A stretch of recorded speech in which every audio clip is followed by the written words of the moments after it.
بشير نذير والسراج المنير. سيدي يا رسول الله السلام عليك وعلى ابنك المظلوم الشهيد العطشان الظمآن حسين يا حسين. يا رسول الله I want to know what you would have said if on the 10th day of Ashura'a you saw what was happening to Sayyidi Abu Abdullah. He looks around, he sees the left hand and the right hand of his brother Abu Fadl al-Abbas. He looks around, he sees his nephew Qasim on the ground. He sees Ali al-Akbar who was crying out of thirst. He looks at him, he sees Abu Abdullah al-Hussein looking at his son, not able to offer him water. Sayyidi ya Rasulallah, the people that done this to your grandson Hussein are the ones who claim to love you, ya Rasulallah. Assalamu alayka ya Aba Abdullah wa ala al-arwah allati hallat bifinaik. عليك مني سلام الله أبدا ما بقيت وبقي الليل والنهار. يا أبا عبد الله سيدي يا ليتنا كنا معكم فنفوز فوزا عظيما. قال الله تعالى في محكم كتابه بسم الله الرحمن الرحيم إن الله لا يغير ما بقوم حتى يغيروا ما بأنفسهم صدق الله العلي العظيم. صلوا على محمد وآل محمد.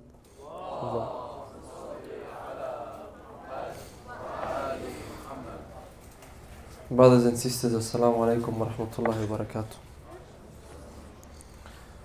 Surely Allah does not change the condition of a society until they change what's in themselves. Allah subhanahu wa ta'ala says. I would like to pose a question before we begin, inshaAllah. Is it possible to better this community, this beautiful community you have in Toronto, Al-Huda Center Plus?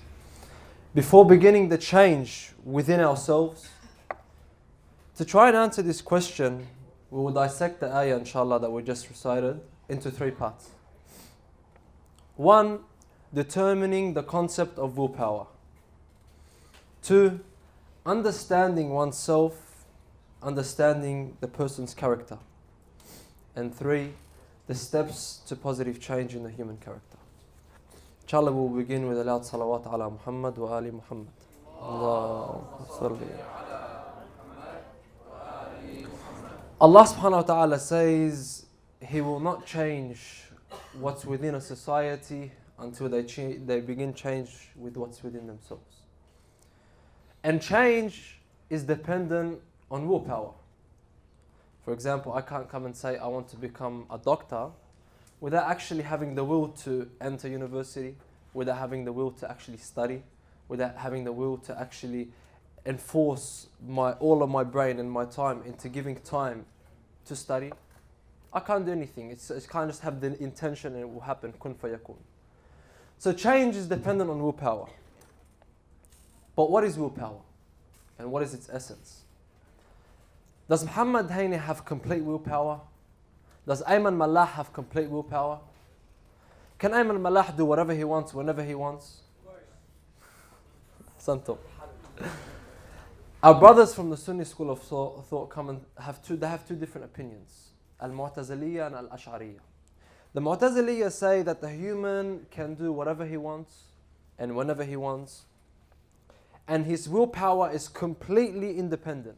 Completely independent.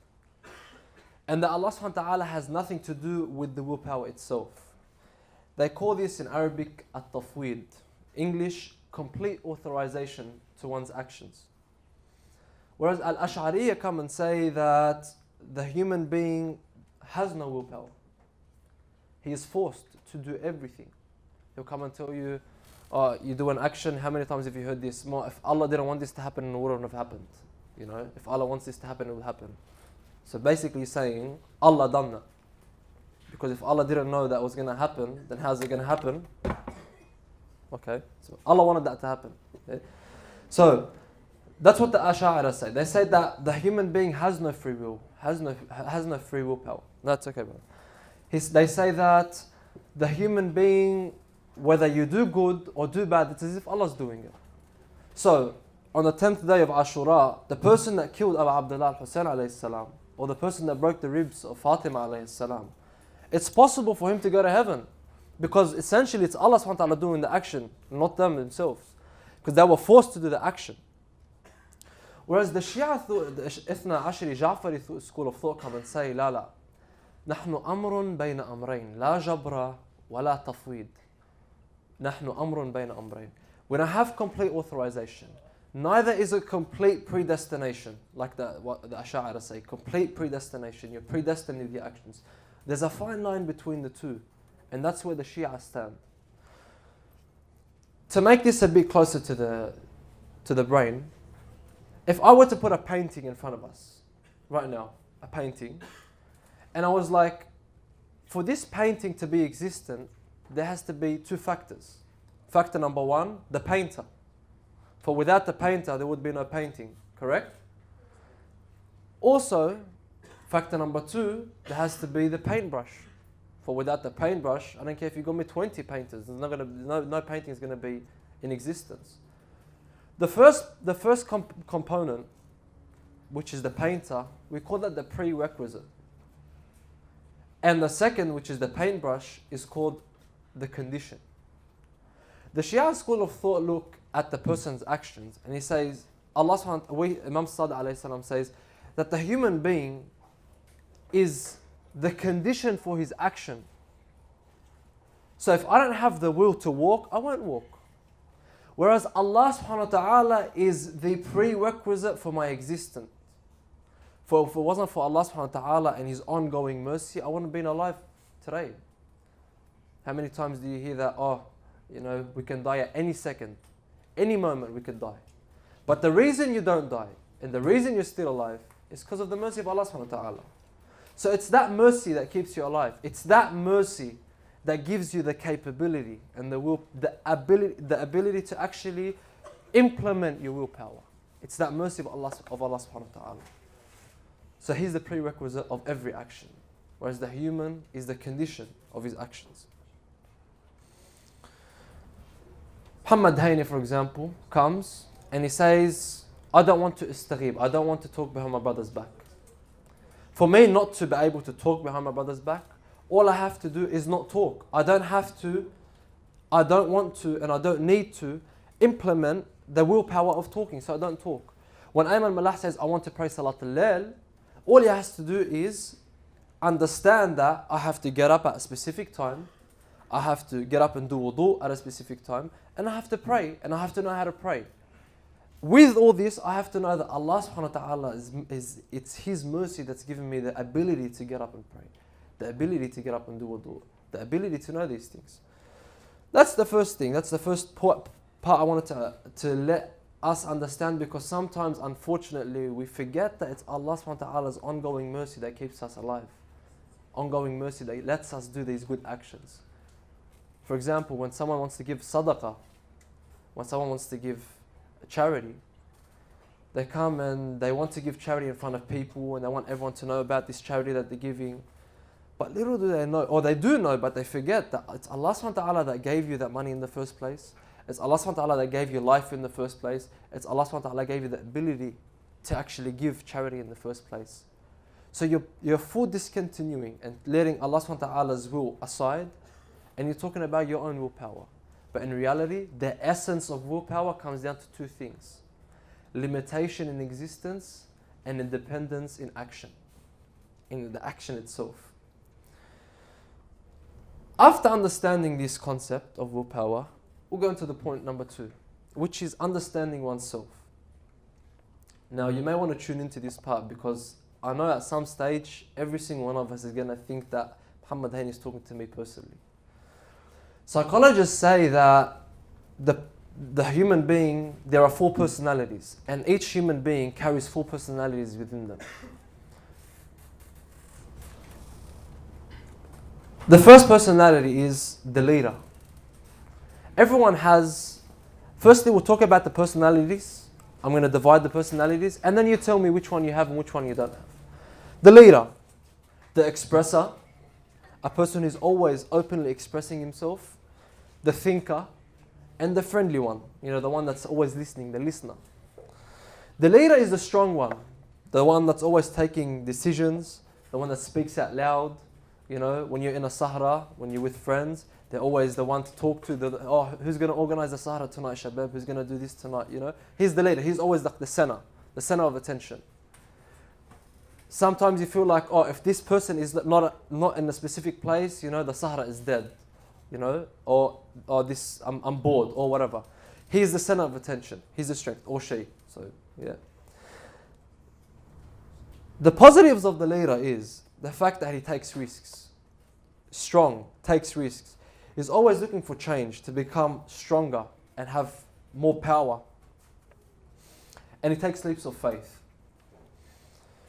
From his negatives, this leading personality, is that he takes decisions alone. Sometimes he's selfish. He doesn't like to listen to anyone. He may even be physically aggressive sometimes. He just wants to hit everyone, especially when he's got a stronger physique, stronger attire. He wants to hit everyone, especially when he sees someone smaller than him. He wants to show him that, hey, I'm stronger than you, I've got more power. Like Imam al-Yah, for example. And then, he may get angry very quickly. Very quickly he gets angry, subhanAllah. Because he's strong, he gets angry. Then you have the expresser. The expresser is the one, when you're in the Sahara, the one that's always jumping around and joking and laughing and, hey, me, this, that, I'm the man or the woman, I'm the center of attention, but in a very funny way, This expresser, if he enters a room with 1,000 people, he wants to hug every single one of them, kiss every single one of them, show everyone that I'm there, I'm here, guys, I'm here. If he's in a Sahara, around the campfire, and someone's telling a story, if this guy's heard the story once in his life, he's going to hijack that story and take, hey, I'm going to continue this story. How many people do we know that exactly like that? The expresser. From his positives is that he's a haboob. He's lovable. He attracts the people around him. He attracts them. People want this person to be around him. And it's very easy for him to get to know people. Rather, from his negatives is that you can't hold him back. بس يبلش يحكي, you can't hold him back. When he begins talking, خلاص. He'll tell you every problem under the sun. Anything you could think, any problem that's ever happened, he'll come and tell you it, And he trusts everyone very quickly. He sits with someone for 2 hours. Oh, this guy is Ayatollah and I can trust him, or her. Straight away, very easily. Very naive. Also something, subhanAllah, you always find this in this character, is very unpunctual. This person that's always expressing love and funny and jokes, you tell them to come at 8 o'clock to work, they come at 9. And then you tell them to come at 9, they come at 10. And you tell them to come at 10, they come at 11. Very unpunctual. And if they had a job themselves, if they had a business themselves, they wouldn't say opening hours from 8 o'clock in the morning. They say maybe from 8 o'clock, depending on what time he feels like going to work. Maybe. That's the expressor and that's his negatives. The thinker, on the other hand, is the one that's always rational, always rationally thinking, always planning, always on time, very strict, very punctual. From this person's positives, this thinker, is the fact that he's a planner. He plans what he's about to do, he plans his day, he plans his week, he plans, I have goals for today, I have goals for the month, he's got plans and he wants to fulfill those plans. He's very punctual and he's very accurate as well. From his negatives is that it's very hard to get along with. Very hard to get along with. Especially when he feels the person that is next to him is distracting him. Because this guy puts goals in front of him. He's scared that this person is going to distract him. Try and put, for example, a person who's very expressive in their feelings, a person who's always joking around, a person who's very unpunctual, a person who's very, out there. Put him in a room with a thinker, a guy that's always strict and very punctual. Put him in a room and see what happens. If there's not a brawl, there's a brawl. 100% there's a brawl. But those are the two aspects of the thinker. The last one is the friendly one, the lovable one, the listener. The guy that, or the girl that, when you first meet them, you've met them for 2 minutes. If as soon as they walk away, you tell your friend, Wallah, I like that person. Wallah, Haboob, or Haboobi, Wallah. Fatahat al-qalbi. My heart open to him. My heart open to him. I fell in love with him. That's that person. The one that listens to your problems. You could sit with them, you have so many problems on your heart, and you could just sit and talk and talk and talk, and they'll be like, na'am, santum, na'am. And they listen to everything. From his this guy, or girl, a very funny attribute they have is that you may not have any problems whatsoever in your life. And they sit with you, like, Shu Habibi, what's wrong with you? What's going on? What's happening? What's your problem? I feel like there's a problem. You get something from under the ground, there was nothing wrong with you, and now there's something wrong with you. He's that lovable character that just loves to listen. He likes to cause problems sometimes. From his positives is that the listener has the most equilibrium in his personality. The listener in his personality, he can be a thinker at times, he could be a leader at times, he could be strong, and he could express his feelings at times. He's got an equilibrium. But at the same time, this person has a weakness, and that is he gets too caught up with other people's problems, to the extent where when he hears a problem from one end, he may not be able to sleep at night because he feels the person's problem is getting to him, and he's trying to be a doctor, he's trying to fix the problems for him, he's trying to fix it, and he can't sleep. So he lives the problems of others. He lives the problems where he can solve it, he can't solve it. The person himself can't solve it. The person himself probably even forgot about the problem, but he can't sleep about it. It's a very big negative and it distracts him from reality. All of these personalities, I just gave you 4 different examples: the leader, the expressor, the thinker, and the listener. All of these personalities, at some stage of your life, you will find that a glimpse of each one. With certain people, you find that you're a leader, and with others, you find that you're an expressor. With others, you find that you think and you strategize, and you're very rational. With others, you find like you just want to listen to their problems. At a certain time in your life, you will be one of these 4 personalities. Now, the strong person and the smart person is the one that's able to, 1, understand these 4 characteristics and these 4 personalities, and 2, to control the personalities and understand the negatives and the positives of the personalities. Understand that there's a positive to being a leader, but also I don't want to be selfish in making decisions. I want to listen to others. So knowing when to become a leader and knowing how to become a leader. Knowing when to become a thinker and knowing how to become a thinker. Knowing when to become an expresser and knowing how to become an expresser. So not as soon as you find 10 people talking about a story, you just jump on it and, oh, I heard this and I heard that and I love him and I love her, and you know, and you just keep talking, don't finish. No, listen as well. Be a listener at times. So to be able to have an equilibrium in your personality, you have to implement the positives of these personalities at the right time, at the correct time. This takes us to the last point, which is the steps to positive change in one's life.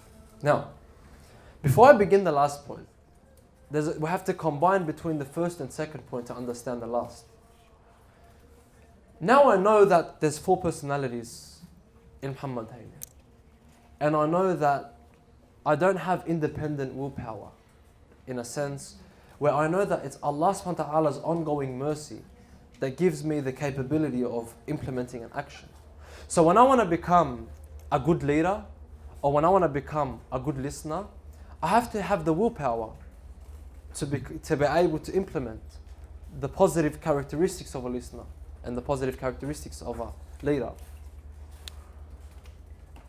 Whereas, at the same time, I have to understand that it's Allah subhanahu wa ta'ala that's given me the power to do so. It's Allah subhanahu wa ta'ala that's given me the power to become a leader. And to understand that to become a leader, I must be humble. To become a thinker, I must be humble. I must be charitable. To understand all of these other characteristics that come with these personalities. Allah subhanahu wa ta'ala has given me the power to be a specific person. That He has given me existence to be a specific person. So why should I let the negative parts or the negative traits of this personality take control of me? Why should I let anger take control of me because I want to become a leader? Why should I go to gym, for example, for 2 or 3 weeks or 2 or 3 months or 2 or 3 years and then feel like I'm stronger than someone else? Or study for a certain amount of degrees and think I'm smarter than someone else?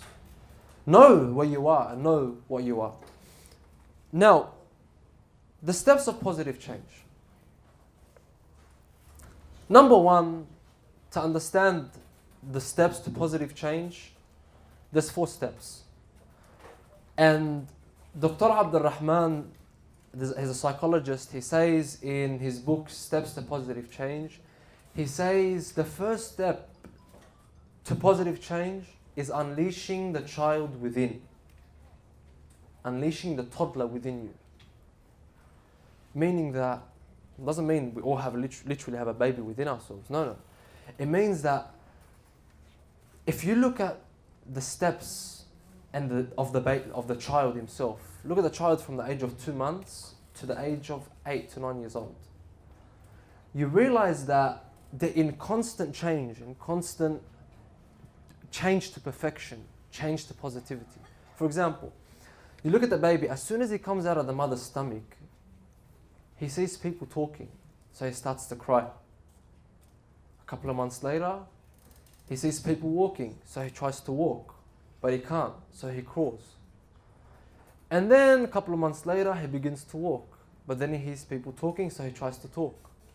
So he tries to talk, he can't, so he blabbers, but he tries. Time passes, he begins to run, he begins to play games. He's always in constant change. He's always in, if you're sitting with a baby, the toddler, the child, the 3-4-year-old, he'll be running up and down walls, streets, ladders, everything you want. Maybe it doesn't get tired and you are dead tired on the floor. Because they have this energy, the energy of change, constant change. Dr. Abdul Rahman, his Egyptian psychologist, he says, unleash this toddler within you and you realize how you'll be able to change within yourself. Unleash the toddler within you and you realize the steps which I'm about to say in a few moments will become much easier. Don't become that person that sits on the couch and doesn't want to change anything because it feels like I'm too old. Or I feel, inshaAllah tomorrow. You know that we always say inshaAllah tomorrow. You have an exam, inshaAllah tomorrow. Or I have work to do, inshaAllah tomorrow. We always use that excuse, inshaAllah tomorrow. No, not inshaAllah tomorrow. InshaAllah today, inshaAllah now. The first step after understanding that you must unleash this child within you is changing your routine. Don't stick to the same routine day in, day out. Don't do the same thing every single day. The Prophet ﷺ says, إِنَّ الْأَرْوَاحِ تَمَلْ كَمَا تَمَلُّ الْأَبْدَانِ. That the souls, the hearts of the human being, they get bored. The same way your physical body gets bored, your heart and your soul gets bored. If I were to put in front of you the same meal, I don't care how much you love the meal, the same meal for 3 weeks straight, 2 weeks straight, physically you're going to get to a level where you can't eat it anymore. You're tired, you physically can't digest it anymore. Not because you don't like the food, just physically I can't do it anymore. My body is sick of it. The Prophet ﷺ says that the same way your physical body gets bored, your soul gets bored. So when your soul gets bored, what do? Change the routine for it. Change the routine for your soul. There's a reason why Allah subhanahu wa ta'ala created the earth in day and night. He created day and He created night. He created summer, He created winter. He created spring, He created autumn. There's a reason why He created this stuff. He created oceans, He created rivers, because He knows that the human being, if he was to live in the day by itself, his whole life just in the daytime, he'll get bored. He won't be able to live. And if he were to live at night time, he'll get bored. He won't be able to live. And if he were to live in summer, biyuftas, he won't be able to live. He'll die. And same thing in winter. So Allah subhanahu wa ta'ala has created the earth and created our life in a way where there's constant change. Always is change. So you have to change as well. Also, the Rasul sallallahu alayhi wa says, لِلنَّفْسِ إِقْبَالٌ وَإِدْبَارٌ فَإِنْ أَقْبَلَتْ فَاحْمِلُوهَا عَلَى الْفَرَائِضِ وَالنَّوَافِلِ وَإِنْ أَدْبَرَتْ فَاقْتَصِرُوا بِهَا عَلَى الْفَرَائِضِ. The Prophet sallallahu alayhi wa says, he comes to us and he says, look, I'm going to put forward to you a program in life where if you abide by this program, not only will you succeed in this dunya, you'll succeed in the hereafter. He says, the same way that your physical body gets bored, your spiritual body, your spiritual self gets sick and tired as well. So, when your spiritual self is at a high, and I'm sure most of us feel this at some stage of our life, where you feel like you could pray 1,000 rak'at, where you feel like you could read the whole Quran in one night, where you feel like you can read Da'at Kumayl and cry, and read Da'at Wasl and cry, and read Ad'iyah and Munajat and cry, and Salah Salat al-Layl and cry. When you're in that state, when your soul and your spiritual self is in that state, the Prophet ﷺ says, not only do you pray and do more. Do the mustahabbat, do the mustahab ad'iyah, read Quran, do as much as you can. But on the other hand, when you reach the stage where you can't even be bothered to pray, don't be embarrassed. It happens to everyone. Where you reach the level where Anjad mali khil asalli, I can't be bothered to pray. I can't bother to read Quran. If this wasn't a real problem, the Holy Prophet ﷺ wouldn't even spoke about it. But he knows that this is a problem and he acknowledges this problem. And he says that when this happens, only do your wajib. Don't do your mustahabbat. Just do your wajib. Don't let your spiritual self get sick of spirituality. And don't let your soul get bored of religion. Don't let your soul get bored of prayer. Don't let your soul get bored of Quran.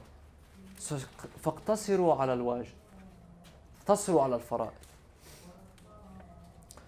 After you've understood the change that you must implement in your routine, in your day-to-day life, comes the second step, which is discovering your energy. See, discovering your energy is a key factor in change. Why? I can't come and say that I want to become a doctor because my mother wants me to become a doctor. I can't say I want to become an architect because my father wants me to become an architect. Every single one of us, each and every single one of us, has an energy within ourselves. Discover that energy. Some of us may be smart in mathematics. Some of us may be smart in English. Some of us may be smart in music. in drama, and halal music of course, not in haram music, halal music. In drama, some of us may be architects. Naturally we're architects. Some of us may be good soccer players, for example, for the boys. Don't let that energy of yours down. No, understand that I have an energy and I must discover this energy. People spend their whole life trying to discover this energy and they don't discover their energy. People spend their whole life trying to know really what do I love, what do I want to do in life, and they don't discover it. That's why you find them hopping from job to job, career to career. You find them doing courses and one course today, another course tomorrow. You know, they haven't found what they really love.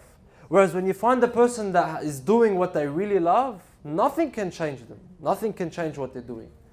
Money can't change them. Family can't change. Khalas, they're doing what they've discovered themselves, discovered the energy that they have within themselves, and they've implemented it. So discover your energy. Change your routine. Discover your energy. And then comes the third point, which is very critical as well, which is having confidence in yourself. Never sell yourself short.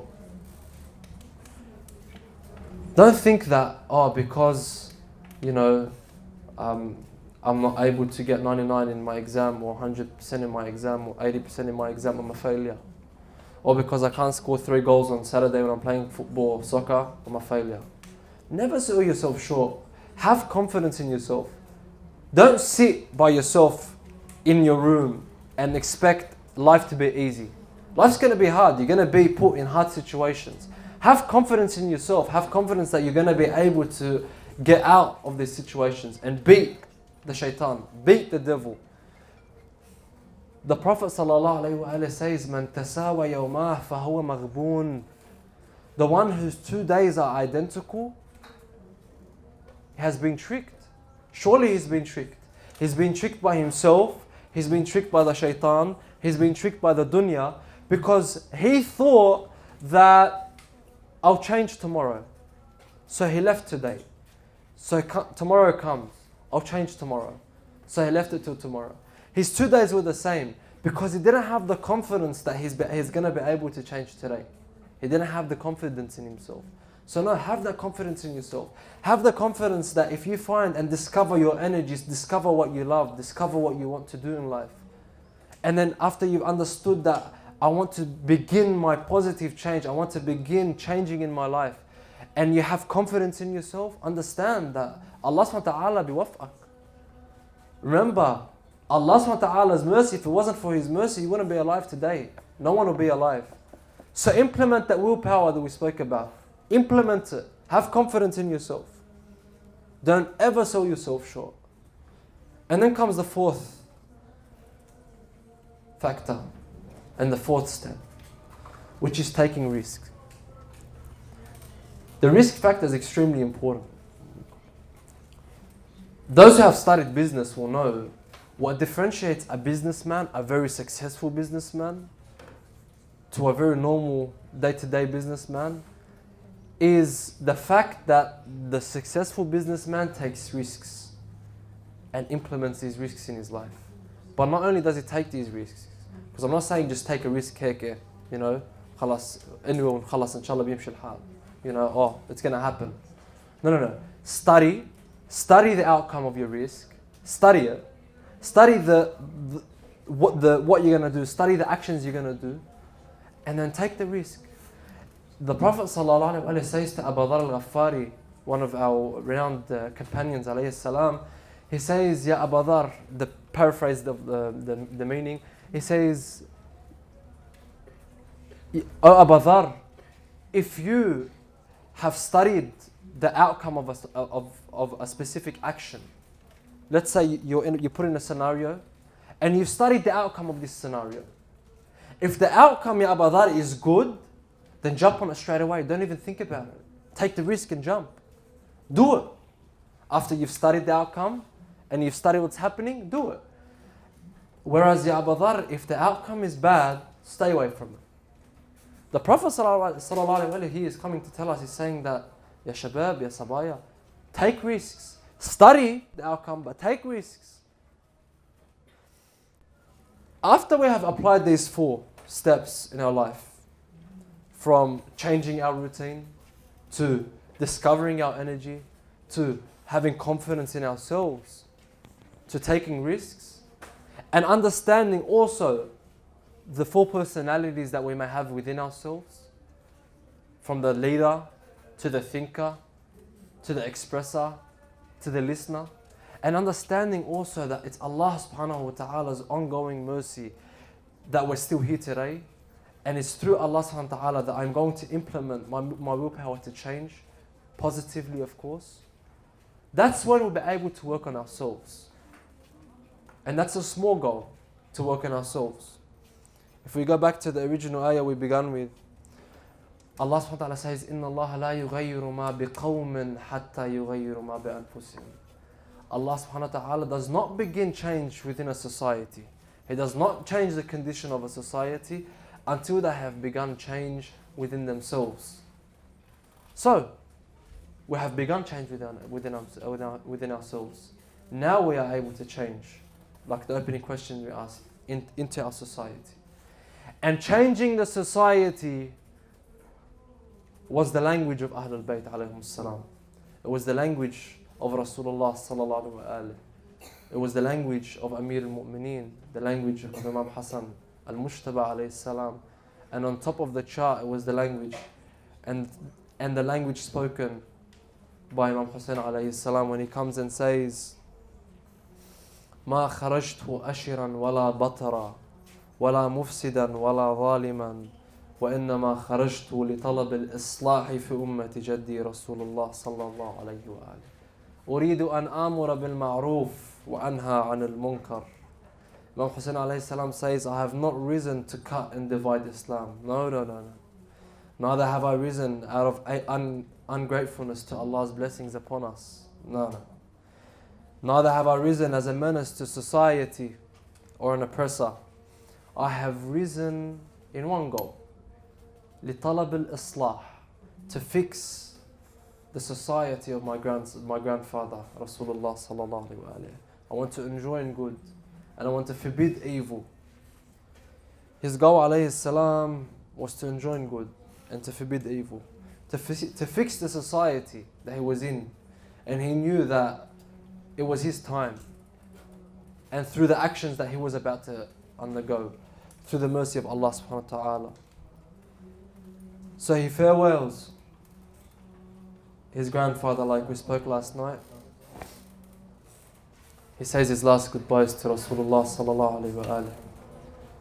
He says his last goodbyes to Fatima alayhi salam. And he goes and cries to them and he tells them what's about to happen. And you could just imagine what Sayyidah Fatima alayhi salam is going through, knowing what Abu Abdullah alayhi salam is about to go through. So he farewells them and he heads towards Mecca to do his final Hajj. In Mecca, brothers and sisters, he was at a stage where he's doing his tawaf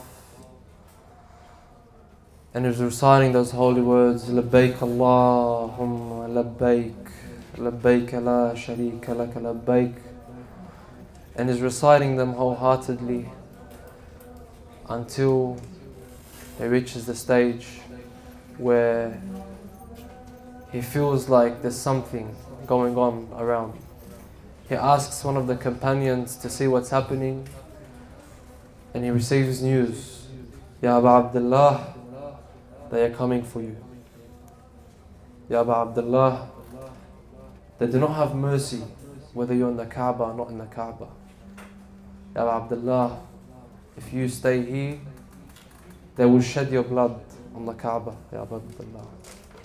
So Imam Hussein alayhi salam looks to his left, he looks to his right, he sees Sayyidah Zainab alayhi salam, he sees Abu al-Fadl, he sees his holy progeny walking, doing tawaf, and he sets preparation to move towards the land of Karbala. Mawlai, Ya Abu Abdullah. He looks towards Sayyidah Zainab alayhi salam and he looks at her and he starts to cry. قبل ما يشيل من مكة ضعنا الدين والقرآن. أبو السجاد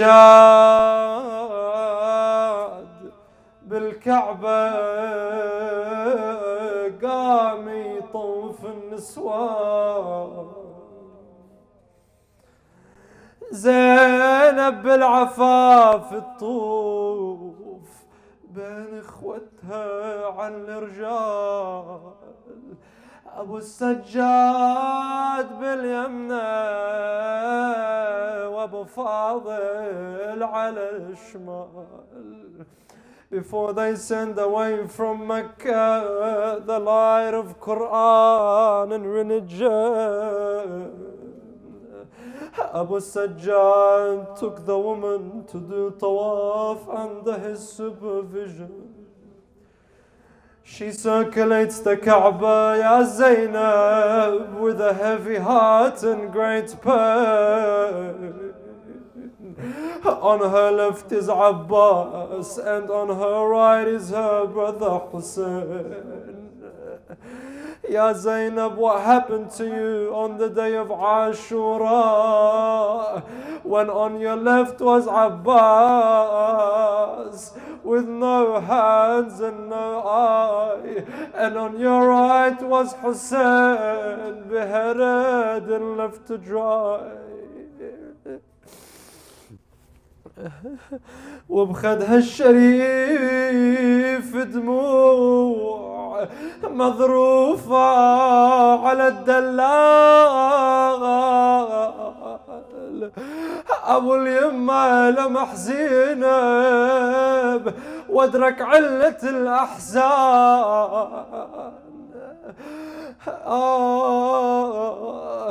ولمحها الطوف بالكعبة، ولمحها الطوف بالكعبة، وعلى خدها الدمع نثار. ويزيد النوح عن زينب إذا شافت شرخ الجدار. Zainab, her hands run along the walls of the Kaaba until they shiver at the crack. She stops and cries as her family memories take her back. Hussein witnesses her tears and knows what they mean. She remembers her father, Ali, and that dreadful scene. The day evil split the working Quran with a poisoned sword. The day her father bled in prostration. What's he calling? Calling, I am victorious by the Kaaba's Lord. فزت ورب الكعبة. عرفها حسين تتذكر أبوها حيدر الكرار. وتذكر مسجد الكوفة ضربة زلزلة الأكوان. She recalls her father asking her on his deathbed who she would like as her trustee. She said, I choose Abbas. I choose Abbas, but she did not foresee what was to be. Hussein tries to comfort her, but the truth is soon unveiled. Hussein cries and tells Zainab a premonition of their sad tale. Jibreel told me, your cause differ from the pilgrims of Hajj and Mecca. Dear Hussein, your cause of Labbaik Allahumma Labbaik will be Aba Abdullah on Karbala's plains. Your talbiyat would be of Abbas's head, split falling face first on the sands. Arrows embedded in his eyes as he lays there with his severed hands. Another talbiyah, Ya Aba Abdullah, would be for Abdullah, the infant slaughtered by an arrow in his throat. A child killed thirsty with no water as the antidote.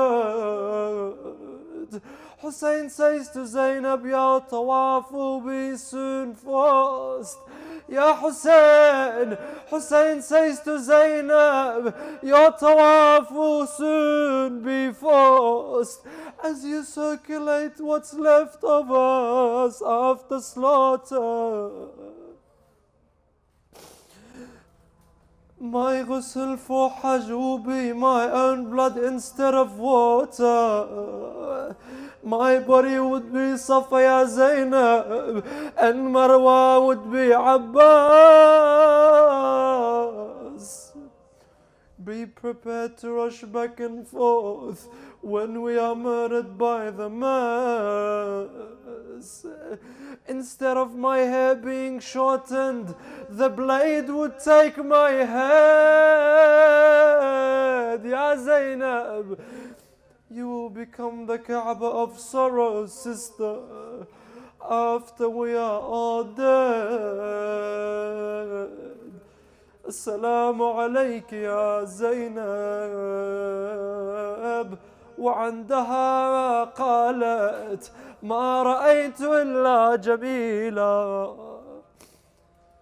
Surely I have seen nothing but beauty. Inna lillah wa inna ilayhi raji'un.